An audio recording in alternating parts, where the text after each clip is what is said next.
All right, let's talk about one of those classic pull-your-hair-out problems every Oracle Apex developer runs into. I'm talking about the mysterious case of the disappearing event listener. You know the one where you build a beautiful, dynamic report, your buttons work perfectly, and then suddenly they just stop. If that sounds familiar, you are in the right place. So picture this. You've just spent hours crafting the perfect report.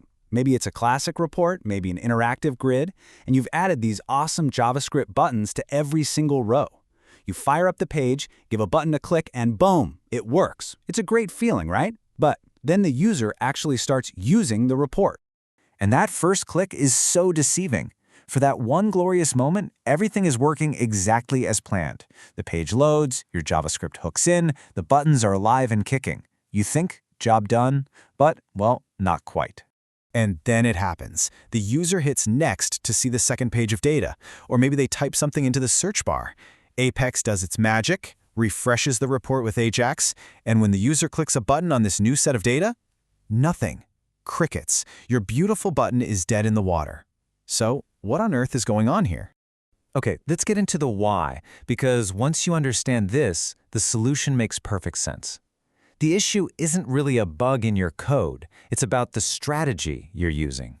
It's a super common trap called direct binding, and it's based on a misunderstanding of how Apex refreshes these regions.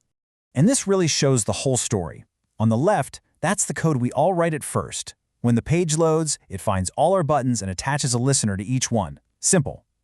But here's the catch. Over on the right, when you filter or paginate, Apex doesn't just neatly update the rows. No, it completely tears out the old report HTML and drops in a brand new block. So those original buttons you attached your listeners to, they're literally gone. And the new buttons that just appeared, your code already ran, so they have no idea a listener should be attached to them.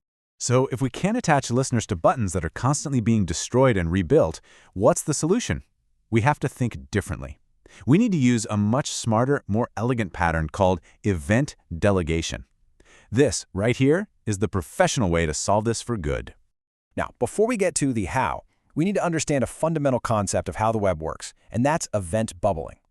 When you click on, say, a button, that click event doesn't just die there. It actually travels upwards. It bubbles up from the button to its container, and then to that container's parent, and so on all the way up the page. And this little behavior is exactly what we're going to harness. So this brings us to event delegation. Here's the big idea. We're going to stop trying to attach a listener to every single button. Instead, we're going to put one single listener on a parent element that we know never disappears, like the report region itself. This one listener acts like a guard, just sitting there, waiting. It listens for any click events that bubble up from inside it, no matter how many times the content changes.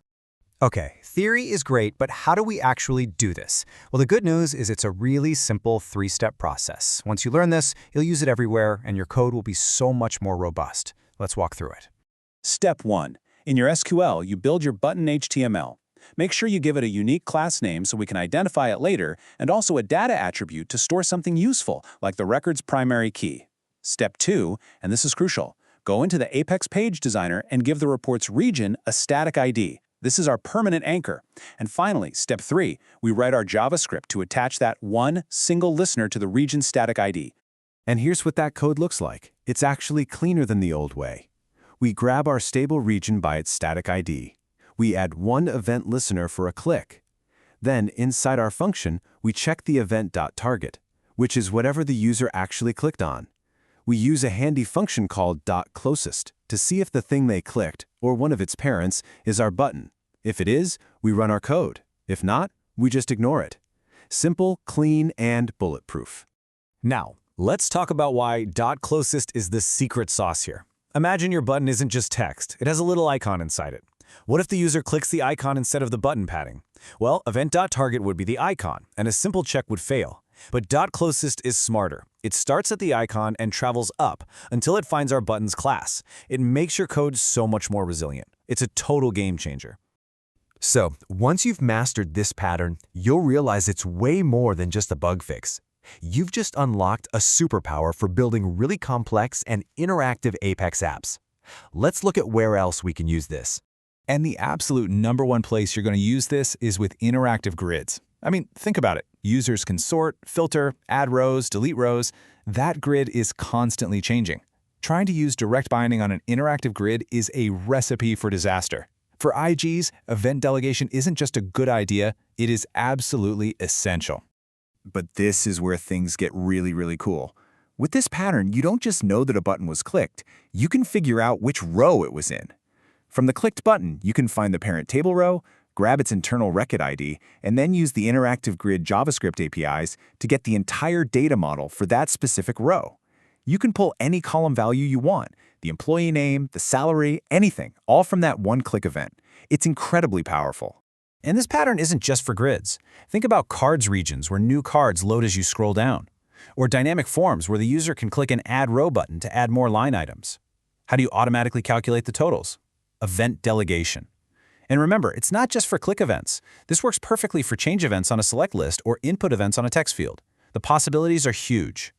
So let's just recap why this is the professional standard. First, resilience. Your code just works. It survives any AJAX refresh, any filter, any sort.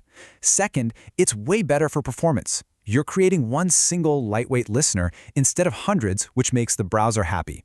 And finally, your code is so much easier to maintain. All the logic for your buttons is in one clean, easy-to-find block of code. Honestly, once you start using this technique, you'll never go back. It completely elevates your Apex development, turning fragile components into rock-solid professional applications. So the only real question left is, now that you have this superpower, where are you going to use it first?